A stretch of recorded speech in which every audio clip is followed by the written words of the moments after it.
കേരള സമാജം നൈജീരിയയുടെ നേതൃത്വത്തിൽ one district one product exhibition സംഘടിപ്പിച്ചു. Indian consulate general Chandramouli Karan ഉദ്ഘാടനം ചെയ്തു. കേരള സമാജം നൈജീരിയയുടെ നേതൃത്വത്തിൽ ഇന്ത്യൻ ഹൈക്കമ്മീഷന്റെയും ഇന്ത്യൻ പ്രൊഫഷണൽ ഫോറത്തിന്റെയും സഹകരണത്തോടെ one district one product exhibition സംഘടിപ്പിച്ചു. ഇന്ത്യയിലെ വിവിധ ജില്ലകളെ പരിചയപ്പെടുത്തുന്നതിനായി ഇന്ത്യ ഗവൺമെന്റ് എല്ലാ രാജ്യങ്ങളിലും നടത്തിവരുന്ന പ്രദർശനത്തിന്റെ ഭാഗമായാണ് നൈജീരിയയിലും പരിപാടി സംഘടിപ്പിച്ചത്. നൈജീരിയയിലെ Indian consulate general Chandramouli Karan പരിപാടി ഉദ്ഘാടനം ചെയ്തു. I am very proud to visit the Kerala Samaj ODOP exhibition.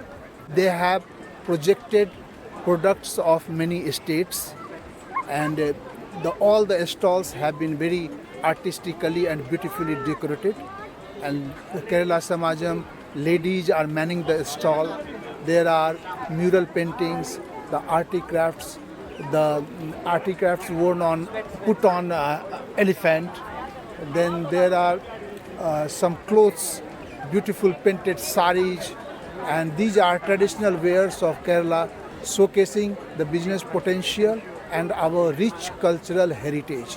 കേരളത്തിൽ നിന്നുള്ള കയർ കൈത്തറി ഉൽപ്പന്നങ്ങൾ, ഭക്ഷ്യവിഭവങ്ങൾ, കലാരൂപങ്ങൾ, ചുമർ ചിത്രങ്ങൾ, വീട്ടുപകരണങ്ങൾ, ആഭരണങ്ങൾ, സുഗന്ധവ്യഞ്ജനങ്ങൾ, ടൂറിസം, ആയുർവേദം തുടങ്ങി നിരവധി ഉൽപ്പന്നങ്ങളാണ് പരിപാടിയിൽ പ്രദർശിപ്പിച്ചത്.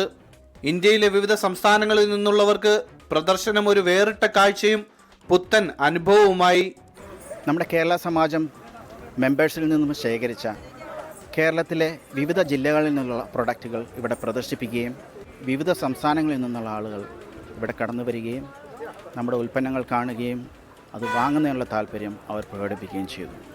കേരള സമാജം എക്സിക്യൂട്ടീവ് മാനേജ്മെന്റ് കമ്മിറ്റി പരിപാടികൾക്ക് നേതൃത്വം നൽകി.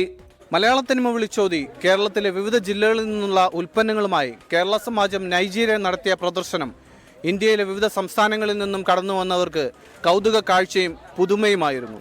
നൈജീരിയയിൽ നിന്നും ക്യാമറ പേഴ്സൺ സോണിക്കൊപ്പം ബ്ലസ്സൻ ചെറുവക്കൽ, 24.